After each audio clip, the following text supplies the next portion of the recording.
பெண்களுக்கு எதிரான பாலியல் கொடுமைகள். இது எப்படி பார்த்தாலும் இதை சகித்து கொள்ள முடியல. இது தொடர்ச்சியாக நடக்குது. ரொம்ப வலியாக இருக்குது. எப்படின்னா 6-7 வயசு குழந்தை இந்த ஹாசினியை ஒருத்தர் வன்புணர்வு செய்து கொலை பண்ணிடுறாரு, எரிச்சு கொண்டுறாரு. 30 நாளில் திருப்பி வர்றாரு.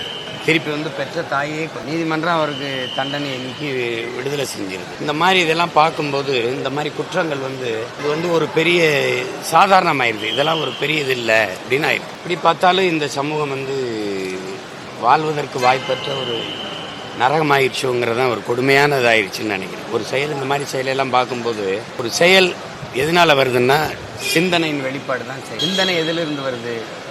அது சமூகத்தின் விளைச்சல் தான் சிந்தனை. சமூகமே கேடுகட்டுருச்சு. நிறைந்த போதை, எங்கு பார்த்தாலும் போதை. அந்த இடத்த நீங்கள் பாருங்கள், எங்கள் பிள்ளைகள் போய் சண்டை போட்டிருக்காங்க. அந்த இடமே ரொம்ப நாளாக அங்கே சரக்கு 24 மணி நேரம் விற்றுக்கிட்டு இருக்கிற ஒரு இடமா இருக்குது. அந்த இடம், அந்த குற்றம் நடந்த இடம். கேட்டால் பயமாக இருக்குது. படிக்க போன பொண்ணு 1ஆம் ஆண்டு போயிருக்கு, 18 வயசு பூர்த்தி ஆகலை.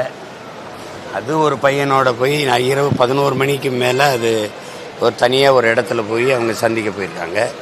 அந்த இடத்துல இவங்க அங்கே உட்காந்து தண்ணி அடிச்சுட்டு இருந்திருக்காங்க. இந்த முறையற்று விற்றுக்கிட்டு இருந்த இடம் அது. அந்த இடத்துல போய் இவங்க குடிச்சிக்கிட்டு இருந்த இடத்துல இவங்க பார்த்துட்டு அளவு கடந்த போதையில் இந்த மாதிரி சிதைச்சி வச்சுட்டு போயிட்டாங்க.